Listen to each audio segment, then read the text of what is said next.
Okay, students, let us do the last question of this exercise. The last question means question 1 and 2, which we left in the beginning. I will do question number 2 and you have to do question number 1 yourself. And the question number 2 is that write all the other t ratios of angle A in terms of secant A. यानी बाकी जो भी t ratios हैं, बाकी कौन से t ratios हैं? Sin A, cos A,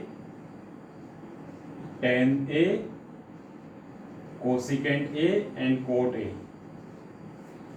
in trigonometric ratios की जो वैल्यू है वो secant A की फॉर्म में लिखनी है. कैसे? Let us start with cos A because it is the easiest.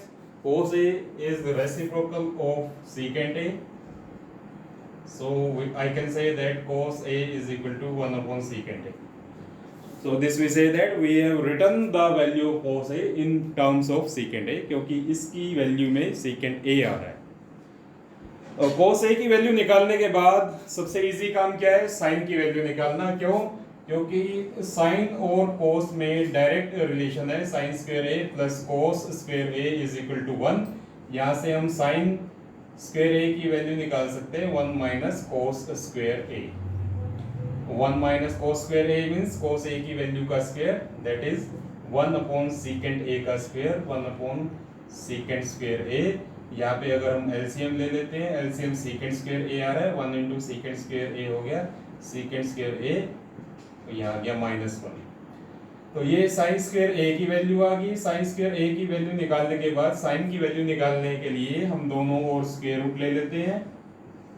यहाँ पे स्क्वायर से स्क्वायर रूट कट गया और ये आ गया sine A is equal to square root of secant square A -1 divided by secant square A का square root. Again square से स्क्वायर रूट कट गया. In this way sine A की value हमारे पास आ गई है क्या? Square root secant square A -1 divided by secant A. सो cos A की वैल्यू हमने निकाल ली, sin A की वैल्यू हमने निकाल ली. अब इसके बाद इजीएस्ट वैल्यू क्या है? कोसिकेंट A, क्योंकि ये साइन का रेसिप्रोकल होता है. Cosecant A is equal to 1 upon sine A.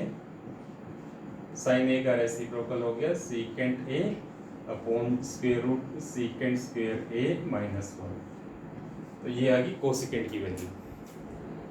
अब tan A की वैल्यू निकालने के लिए we can use that tan A is equal to sin A divided by cos A. sin A की जो हमने वैल्यू निकाली है वो है square root secant square A -1 divided by secant A and whole divided by cos A means 1 upon secant A.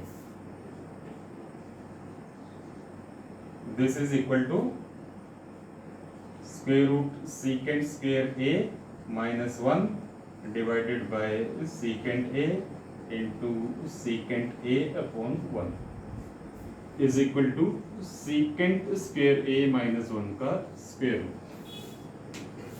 Now tan A की value होगी secant A की फॉर्म में. इसके बाद हम क्या कर सकते हैं?